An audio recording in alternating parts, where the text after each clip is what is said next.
apakah jadinya juga masyarakat melihat ini sebenarnya kasusnya ada atau tidak, atau serius atau tidak? Enggak, kalau sudah dibilang P21 ya berarti kasusnya ada. Walaupun lama ke proses pengadilan, walaupun masih lama dikaji oleh kejaksaan. Kalau urusan lama ini bisa didiskusikan lah ya. Karena apa? Berapa sih yang tidak lama di KPK misalnya? Saya kutip ini pernyataan dari Presiden di Sukoharjo, Jawa Tengah pada Sabtu kemarin. Untuk adanya usulan untuk menghentikan kasus ini, masukan yang baik, nanti saya pertimbangkan. Ya, dan Presiden mesti hati-hati. Hati-hati dalam soal ini. Karena ini kan, kalau Presiden sudah main, dimensinya pasti politik. Begitu ya. Politik ini memang cair sekali gitu ya. Pagi bisa baikan, siang bisa marah-marah dikit, sore bisa ngopi lagi, dan seterusnya, dan seterusnya. Tetapi bagi saya, dia harus hati-hati. Pak Presiden harus hati. Ini bukan kemenangan beliau. Ini bukan kemenangan Presiden. Jadi gini, beliau, ya. Pilihan untuk menghentikan itu kan ada 3. Jadi kalau di tahap penyidik itu kita sebutkan SP3 ya. Surat perintah penghentian penyidikan. Nah, kalau sudah dilimpahkan, itu Jaksa Agung bisa menggunakan azas oportunitasnya, yaitu deponering atau seponering sebenarnya lebih tepat. Nah, kalau sudah dalam tahap penuntutan, maka sesungguhnya Presiden bisa mengeluarkan constitutional power-nya yang berupa abolisi, yaitu penghentian penuntutan. Hanya bedanya, konsekuensinya adalah, kalau dia deponering atau seponering atau abolisi, maka sesungguhnya kan dianggap ada kesalahan, ada dalam status sebagai tersangka dan terdakwa. Sehingga kemudian dihentikannya itu bukan karena yang bersangkutan tidak bersalah atau tidak ada bukti, tetapi karena memang demi untuk kepentingan hal-hal lain yang di luar yuridis biasanya, yaitu kepentingan umum dan lain sebagainya. Makanya sebenarnya yang jauh lebih jantan, kalau memang ini tidak ada buktinya, ya sudah SP3. Karena itu SP3 itu berarti tidak cukup bukti. Jadi sebenarnya tidak berbeda juga.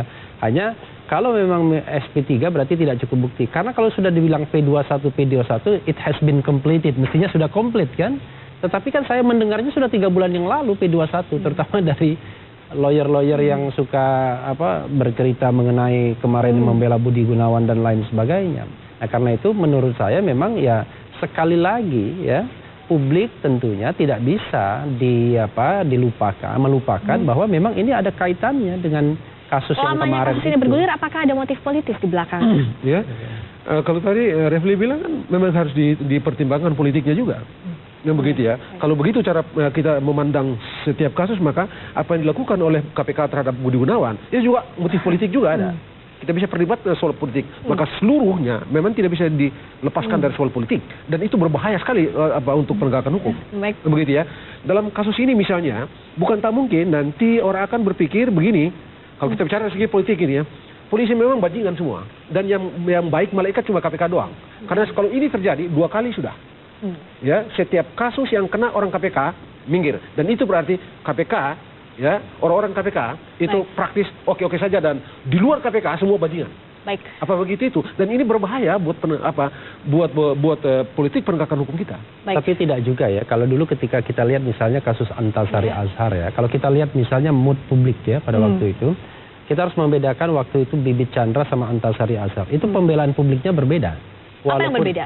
Berbedanya adalah waktu Bibit Chandra itu publik sangat membela, mendorong tim independen untuk menyelidiki kasus tersebut, lalu Presiden juga turun tangan dan lain sebagainya. Tetapi dalam kasus Antasari Azhar tidak. Proses pidananya berlangsung secara luar biasa, secara biasa saja. Kemudian publik juga tidak protes. Tentu ya, kalau yang bersangkutan merasa ini kan itu persoalan lain. Nah, untuk kasus Bambang Wijoyanto ini mood publiknya kurang lebih sama dengan kita akan kawal nanti, publik akan mengawal kasus ini. Bung Margarito dan juga Bung Refli, terima kasih atas kehadiran di Kompas Petang kali ini. Saudara, kita akan kembali lagi usai jeda, tetaplah di